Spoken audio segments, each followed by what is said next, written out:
The Cincinnati Bengals played the Kansas City Chiefs and the Philadelphia Eagles in 2024. What lessons can they learn to help their chances in 2025 and going forward?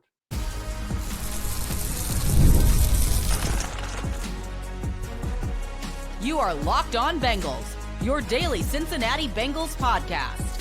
Part of the Locked On Podcast Network, your team every day.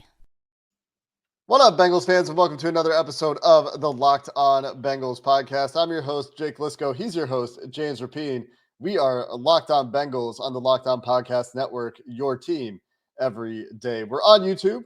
We're everywhere you get your podcast. So if you're new to the show, you can subscribe to make sure you don't miss anything related to the Cincinnati Bengals all offseason long and going into the regular season next year, of course. And for the everydayers out there, welcome back to the show. You're going to hear us talk about a team that somehow comes up on this show quite often for an NFC team, the Philadelphia Eagles, and some of the lessons the Bengals can take away from the way these teams came together in this run to the Super Bowl. And it'll be a little bit different, or maybe a lot of bit different for each of these teams and some of the things the Bengals can take away from them if they want to be more serious, perhaps, as a contender next year. Today's episode brought to you by FanDuel, where new customers can get $150 in bonus bets if their first $5 bet wins. That's FanDuel. Check it out right now for a chance of that $150 in bonus bets. And James, an exercise that we like to do, I think we've done this every year. The Bengals haven't been in the Super Bowl. We've been doing this podcast, is to look at the teams that do make it to the Super Bowl, which has been a lot of the Chiefs, and one NFC team on a rotating basis, and look at how those teams were put together, look at how those teams operate, and what the Bengals can learn from those teams when it comes to team building, talent acquisition, cap management, all of those topics. What stands out to you first when you look at these Super Bowl teams? Yeah, I think that the Bengals, from a blueprint standpoint, if you look at these two blueprints, the Chiefs and what they've done and how they've done it, and the Eagles and how they've done it. And the Eagles have been really darn good now. They've made 3 Super Bowls since 2017 with 2 different quarterbacks, multiple head coaches, coordinator swaps, all these things that have changed, and they found their way back. And it's because I look at their roster and I think they have the best roster in football, just top to bottom. I mean, we're recording this before Super Bowl 59. The Chiefs very much could win the game, but the Eagles roster is just awesome. And I remember looking at it in week 8, like in depth, before the Bengals played the Eagles. And obviously that game was close and then it got away from them. They lose 37-17. The Eagles just roll them. It was their only blowout loss of the season. And it was here in Cincinnati. And you look at this roster and they can match you at your strengths. If you're the Bengals with their weapons, they have a quarterback that they believe in. And then at the same time, you look at the trenches and what they have on that defense and how they can get pressure and the multiple first-round picks on the interior, guys like Milton Williams, who you really liked pre-draft, Zach Bond, the linebacker, who was with the Saints for a bunch of years, not used properly. He comes to the Eagles, and Vic Fangio is making him a Defensive Player of the Year candidate, right? So I think they're really good at evaluating. They're not afraid to be aggressive when it comes to the draft and moving up to get the guy they want, the quality over quantity, certainly drafting the right talent. I mean, just last year, getting 2 cornerbacks that are going to and have played a big role in their season this year and can be building blocks, starting with Quinyon Mitchell. Of course, Cooper DeJean is the other one. Like, that's a heck of a way to rebuild and jumpstart your cornerback room. And that was an issue for them last year. So I think they are not afraid to be aggressive, and they will go get their needs, address their needs wherever they are. Oh, and of course, they've paid their stars, which I think is a big factor as well. Yeah, I think when you're talking about the Eagles, and we've talked about this many times this year, because there are parallels, even if the Bengals operate as opposite to the Eagles as you can in the NFL. There are some parallels about the paths for these teams.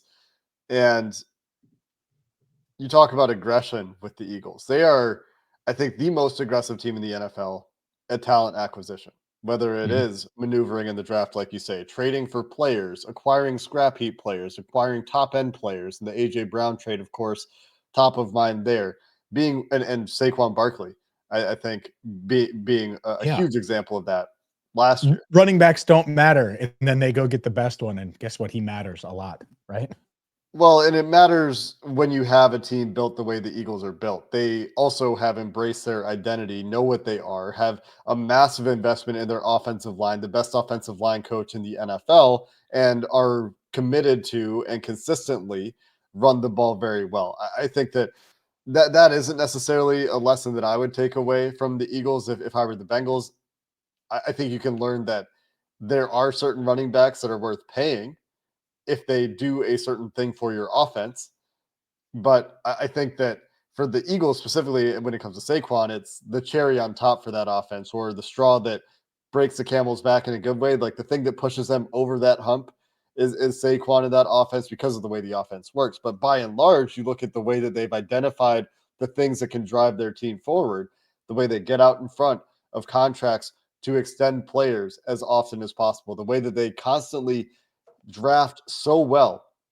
And yes, they have to make tough decisions about players that are leaving, Hassan Reddick most recently, but then they consistently have a stable of players in development and are so deep at so many positions that they aren't often feeling that pain of watching Mhm. their good players go when it's time for those players to go. And it's typically not second contracts. Every now and then it is. Like they will have to make a very difficult decision because they have three good linemen that they spent premium resources on or have performed in Jalen Carter, in Milton Williams, and uh, why am I forgetting? I always forget one of them. The third defensive tackle. You do. Jordan Davis. Looking at all these names, they Jordan have Davis. There you go.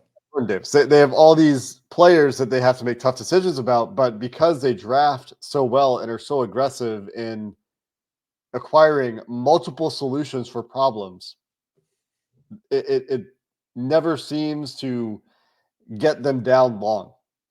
And part of that is also that the Eagles are willing to spend a ton of money on their roster. Go look at how their cap hits are lined up for 2025 right now. And the base salaries of the top like 15 cap hits on this team are Mhm. below $1.5 million because those contracts are fully prorated. They've taken all of that salary and thrown it all into prorated bonuses and are stretching that cap hit out over 5 years, over 4 years, as much as possible to minimize cap hits in the short term, knowing that the cap is going up in the future, knowing that they'll be able to deal with those cap hits in the future more easily, or knowing that they'll just have to take it on the chin at some point. Like AJ Brown, I think, has a $50 million dead cap hit in 2030. In 2030, in 5 years, they're going to take it on the chin with AJ Brown's contract a little bit. Okay. That's the cost Yeah. of getting to the Super Bowl every now and then. Yeah. It's what you do when your title window is open. It's really, really hard to get a roster as good as the Eagles have it right now. And you don't need a roster as talented as theirs to win the Super Bowl. Like top to bottom. You don't. I mean, it's a complete roster. I look at it and it's like, man, there's just not many weak points, right? Guys like Mekhi Becton at guard, like that's someone we're going to be talking about. Zach Bond at linebacker, someone we would possibly be talking about free agency wise that will be discussed a lot. Like that, Milton Williams, probably the biggest of any of their possible free agents that we'll talk about on this podcast. They have all these guys, and it's like, all right, well, will they be able to find a way to reload? And you think back, this is the team that drafted Jalen Reagor ahead of T. Higgins, ahead of Justin Jefferson. And then you look, and it's like, oh, well, how were they able to write that wrong? Which is an all-time awful pick. Well, they trade for AJ Brown, and they're aggressive, and they go get Devontae Smith. And it's just, that's what they do. They'll get it wrong sometimes, but that aggressiveness element, if you keep the pedal down and you're smart evaluating these guys and you have really good evaluators and good coaches, you're able to make up for your mistakes. So I think that's another thing that the Eagles do.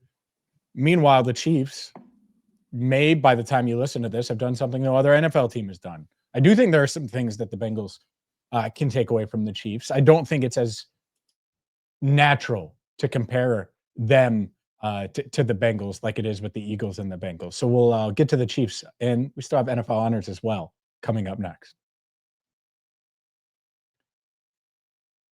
Today's show is brought to you by LinkedIn. LinkedIn Jobs is the place you need to go because as a small business owner, your work doesn't end when the clock hits 5. Your business is always on your mind, which means when it's time to hire, you need a partner that works just as hard as you do. That's where LinkedIn Jobs comes in. When you clock out, LinkedIn clocks in.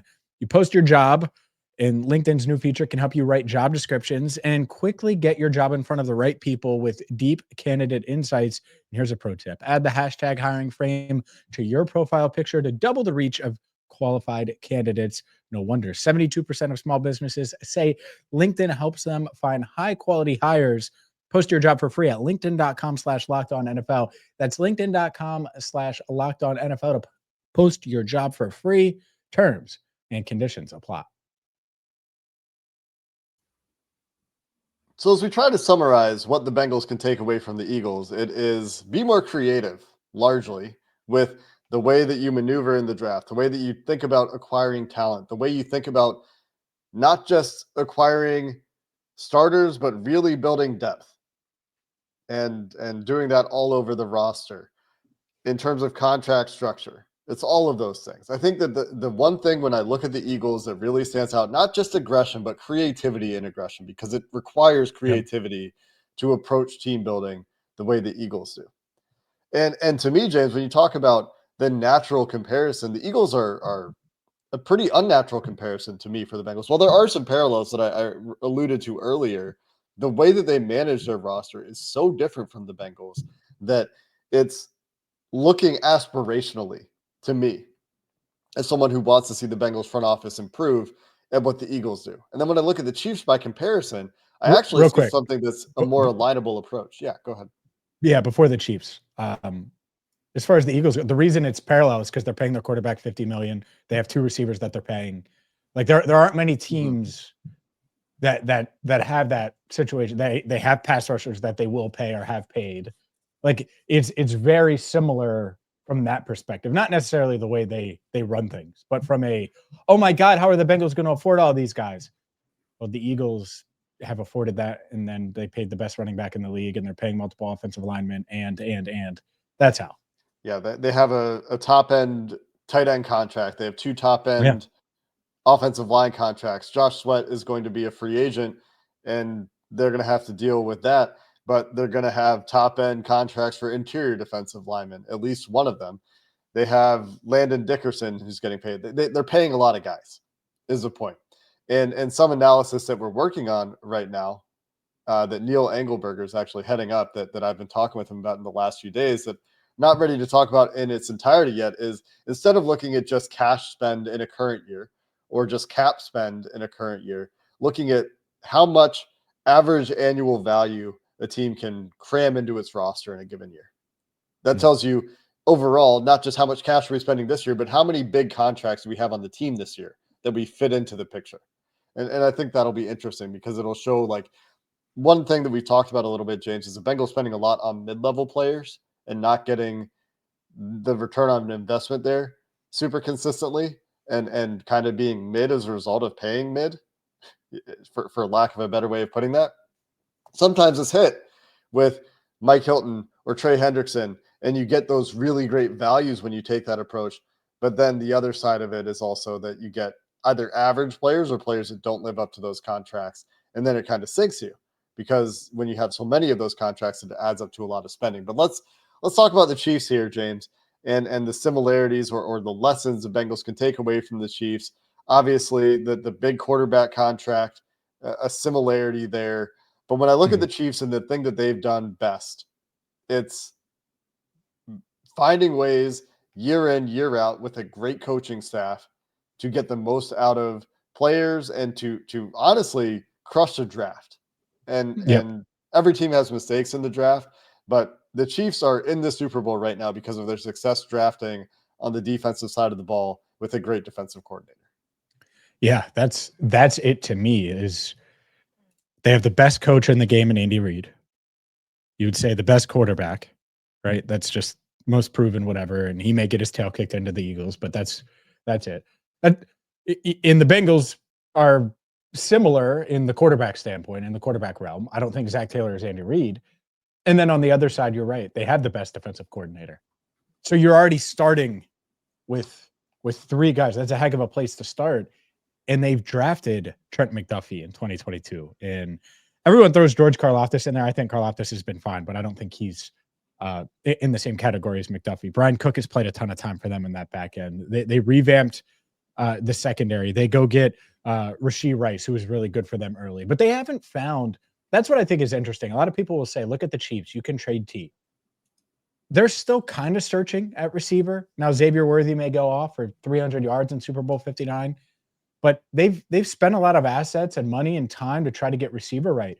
And it's funny because it's almost like the Patriots. The Patriots used to do this all the time where they would go after veterans, the Hollywood Brown types, and then they would draft a receiver, and then you'd look up and it would still be the same guys. And if the Chiefs win the Super Bowl, it's probably going to be some Travis Kelce, and it's going to be some of these tight ends and, Watson and different guys that they use that you're like, really? Like, that's who they're leaning on? I mean, think about it. Kareem Hunt's a big part of their plans, I would say, going into Super Bowl 59. So they find ways to get enough out of their offense because of Andy Reid and Patrick Mahomes. And their defense, they've drafted really darn well. They have a lot of good pieces. And obviously that starts with Chris Jones. He's just awesome. So when you have that in the middle and a guy who can move around, it's one heck of a place to start. And they've done a great job of building around Chris Jones on the defensive side of the ball. Let's stay on the offensive side of the ball for a second because you're talking about these weapons. And the difference is, to me, that they have spent so much money on their offensive line. And it hasn't always been successful. Jawan Taylor's been better in his second year than his first year. And I think that everyone can agree that Joe Thuney has been a great investment for the Chiefs, one the Bengals balked at when he was in free agency a few years ago. And then they hit on the draft picks with Creed Humphrey and one that was staring the Bengals in the face. And Trey Smith, who's going to be a free agent this offseason. We'll have to talk about the fit for Trey Smith with the Bengals offense. But in the wake of Tyreek Hill, yeah, I mean, it's a first-round draft pick. It's signing Hollywood Brown. It's trading for DeAndre Hopkins. And underlining all of that, when people talk about, Brady didn't have receivers even though he did, and Mahomes, they traded Tyreek. They haven't figured out receiver. He's had Kelce the whole time. And Kelce is a receiver. I know he plays tight end. That's what's on the back of his football card or whatever. But the guy's a receiver who does a little bit of blocking sometimes. But no doubt that's what his role is. And he's their number one. Yeah. Yeah. And so the idea that you can just like scrap all your weapons, like that's always kind of been Travis Kelce erasure, which is weird to me in the first place. But getting it right on the offensive line, getting it right, building the interior of an offensive line, valuing interior offensive linemen. They've struggled to tackle their left tackle situation. I mean, is Joe Thuney starting a left tackle in the Super Bowl? I guess everyone listening to this might know that by now. I don't know what the plan is as we're recording this, but those investments on offense have paid off. And they keep trying at receiver. And they're not necessarily getting it right, but when they have the quarterback that they have that can make plays in the clutch. And I do think that Rice and Worthy are both good players. Rice obviously has the off the field and he's come back from the injury. Like Worthy's a really good player. Like I know there were people with the Bengals that when that pick man was like not shocked at all. Like, yeah, that makes sense. Like I think the Bengals liked Worthy as a prospect. Not that they were picking him at 18. I'm not saying that, but I think they thought he was a good player. Like it works, it fits. And I think that's kind of the scary thing is like, what if, but like they've never during this run, I think their best roster might have been 2 years ago, not this past year or this season. Can you imagine if they do fix that and are more complete of a roster? Not that they're not a really good roster. They are, of course, but there's some obvious weaknesses that I see with this roster that I don't necessarily see with the Eagles, for example. Yeah. And just talking about things you can take away. I mean, it's hard to take away just hit on like 5 draft picks on the defensive side of the ball on one draft, right? It's hard to isolate that. But the balance of that offense, the adaptability of the offense, and ideally you find your Steve Spagnuolo. That's really hard to do. I don't know if Al Golden is that guy or not. I don't know if Al Golden, if he's successful in the Bengals defensive coordinator spot, is going to be in line for head coaching jobs in the future. But if you can find that guy who can be a top-tier playoff defensive coordinator, and they had it in Lou, and then it didn't work out. But you get those results consistently throughout the year, and then you translate that into the playoffs. That's a place you want to live. And I think that there's some things about the way the Chiefs do business that are much more in line with the way the Bengals do business that you can learn from. But a lot of their advantage comes down to that coaching staff. And I think that is something for the Bengals to bear in mind going forward as well. The NFL honors were a bit disappointing for Bengals fans last week, James. Let's talk about those results and the one that did hit for the Bengals to finish the show coming up next. Today's show is brought to you by FanDuel, America's #1 sports book. And when the game tips off, the NBA action is just getting started, and there's no better place to get in on it than FanDuel, America's #1 sports book. With FanDuel, you can place live bets throughout the game. So even if you miss the opening tip-off or want to bet on a fourth quarter comeback, you can stay in the action. With Luka Doncic set to make his Los Angeles Lakers debut, well, there you go. That's a perfect time to get in on the fun with FanDuel. And they're going to have you covered all NBA season long. Spring training, pitchers and catchers report this week. So whether it's the Cincinnati Reds or any Major League Baseball team, you can get in on all of the action right now with FanDuel. New FanDuel customers get $150 in bonus bets if your first $5 bet wins. Just visit FanDuel.com to join today. That's FanDuel.com for your shot at $150 in bonus bets. Make every moment more with FanDuel, the official sports betting partner of the NBA.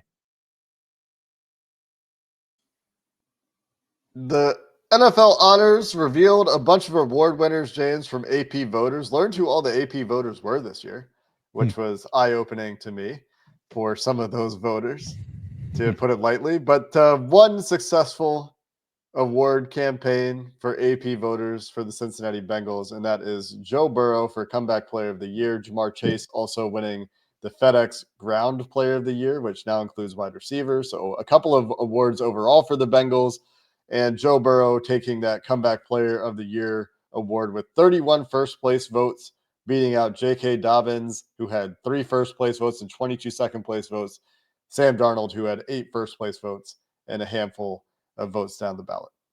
I'm shaking my head for those listening. I don't know how Joe didn't get all 50. And I know this is me being picky. It's Comeback Player of the Year. Did he or did he not have? Do people forget he had this wrist injury that no other quarterback has ever had to his throwing hand? Honestly, the reaction I've seen from people is like, well, he had a wrist injury and then he was good again. He was good before. What do you mean comeback? And they don't understand what the wrist injury actually was. So I do think that some people don't understand what the wrist injury was, to answer your question. There are so many people 9 months ago, 10 months ago, 11 months ago that were like, he's never going to be the same. Yeah. There's no way. Oh my God, I can't believe. And we didn't know. I think that's what was really like. We didn't know if he would be the same. And the good news is he's not the same. He's better. He's better this year. And there are things I think he can get even better at. So this one for me, there was at some point during the season, and it just got one, it's an award, and sometimes you don't have time, especially if it's not the MVP. But I'd been wanting to write he's the Comeback Player of the Year. I don't care what Sam Darnold does or any of these other guys. Like Sam Darnold could be playing in the Super Bowl and he shouldn't have been Comeback Player of the Year over Joe Burrow. It doesn't matter. And I know it's a regular season award, but it's irrelevant to me. So I was kind of surprised it was as close. I know it wasn't that close, but it was as close as it was. Good for Joe for winning that. But I think the biggest shock, not is that Saquon Barkley won Offensive Player of the Year. I think that was kind of expected.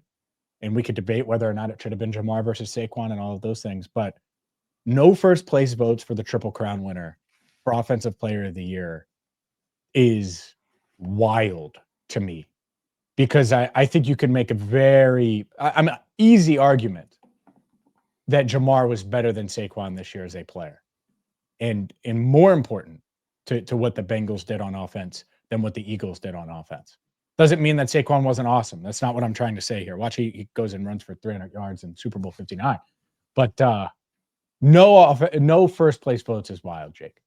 I think both players are very important to their offense. I understand No doubt why Saquon wins the award and all that stuff, but 0 first place votes for Jamar is crazy. And Joe Goodberry went and looked at the previous Triple Crown winners to see how many first place votes they've received in offensive player of the year running. And honestly, it seems like something the AP just doesn't respect all that much, despite it being a rarer occurrence than a 2,000-yard rusher. In 1990, Jerry Rice was a Triple Crown winner. This is the first time it happened. He had 5 votes for offensive player of the year. Maybe they didn't really understand what it was at that point, 1990, this whole Triple Crown idea. Maybe it was new at the time, but this is consistent. Sterling Sharp, 0 votes for offensive player of the year. He did have some MVP votes. Steve Smith won comeback player of the year in 2005, but had 0 votes for offensive player of the year. Cooper Kupp won offensive player of the year in 2021. And he had a monster year for sure and was a huge story that year. But this is the only offensive player of the year winner among Triple Crown winners. Jamar Chase, of course, 0 first place votes for offensive player of the year. I have a couple thoughts on offensive player of the year. The first is quite obvious. Just get quarterbacks out of the award. The amount of votes that Lamar Jackson got for offensive player of the year that were just like, we didn't vote for you for MVP, so we're going to give you votes for offensive player of the year instead. Like, it's just silly. Let's just acknowledge it. Let's just own it. It's been this way for so long. MVP is a quarterback award 99% of the time. Just take the quarterbacks out of the offensive player of the year award. I think that makes the voting clear. I agree with you, because I could easily make the case for Joe Burrow for offensive player of the year. And he had votes. He was 5th. In 5th is crazy. To be quite frank with you, 5th is insane. Like, if he's in the running, how would he be 5th? Because it's weird, because people treat quarterbacks so weird, especially for this award. Like, you could make the case, and again, I easy one for Jamar, but you easily could say, well, Joe should be offensive player of the year ahead of Jamar. You could. Just saying. So you're right. Like, if quarterbacks are included, then it makes it really tough, especially if Josh Allen's winning MVP. Because if Josh Allen's winning MVP, then you could easily say the most important non-Josh Allen players in the NFL to really high-end offenses were Lamar and Joe. Mm-hmm. And so yeah, if you take them out, then it gets to the nuts and bolts, which to me, there would be only 2 options, Saquon and Jamar, for offensive player of the year without quarterbacks. Yeah, Derrick Henry would be the one that third to me. Third. And the way that the most votes went, there were 35 first place votes for Saquon, 25 second place votes for Jamar, and 18 third place votes for Derrick Henry. Those are like the top votes at each place was Saquon, then Jamar, then Derrick Henry. But like, I just don't understand why you don't get a single first place vote for Jamar Chase. It doesn't really make sense to me. No, MVP, interesting, but not necessarily an award that Joe Burrow was in the running for. You simply appear to need to make the playoffs in order to win this award. If the Bengals had beaten the Ravens twice, maybe Joe Burrow wins this award instead of losing to the Ravens twice. And probably winning those games is a big reason that Joe Burrow wins the award, if that is the counterfactual you go with. But instead, Joe finishing behind Saquon Barkley for MVP. And this is where like the voting criteria gets really weird to me. Yeah. I mean, it's not even, and Saquon's awesome. And again, may run for 300 in Super Bowl 59 and lead the Eagles to victory. So he may be Super Bowl MVP.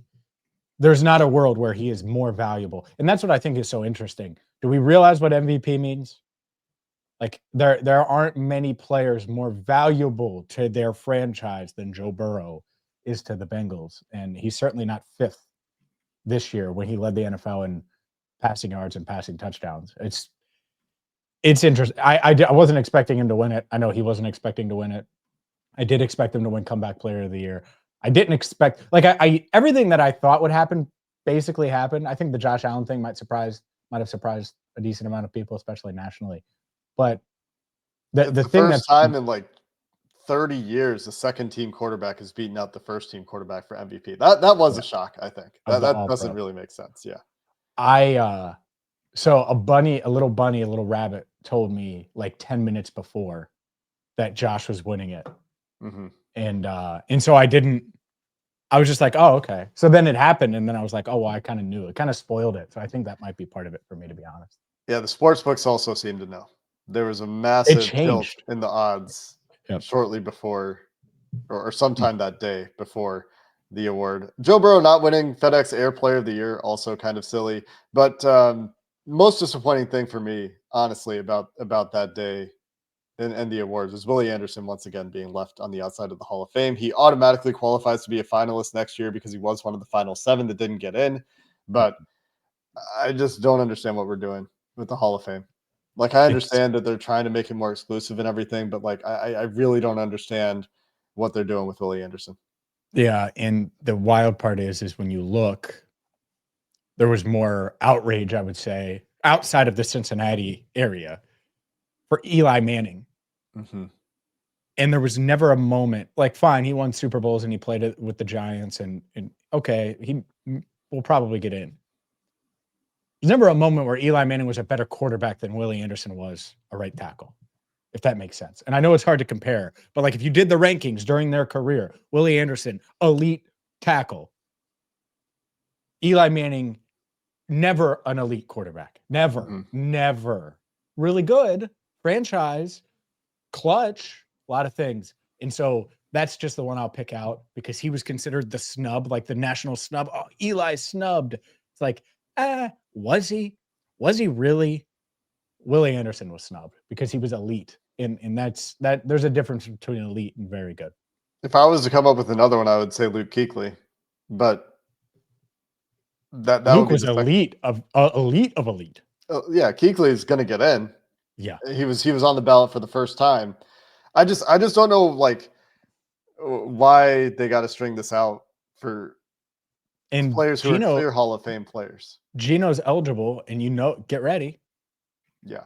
Get ready, man. It's a guy who never talked to the media, who spent his career in Cincinnati. The profile, his profile is just it's just low. He always keeps a low profile. That stuff matters. And even though he was an elite player, it's like, oh, well, Eli Manning. Like there was never a day where Eli Manning was better at his position than Geno Atkins was. They're just, but it is what it is, man. And for Geno, at least he was on the all-decade team. Those guys tend to get in. The AP all-decade team guys tend to get in. But look at the AP voters.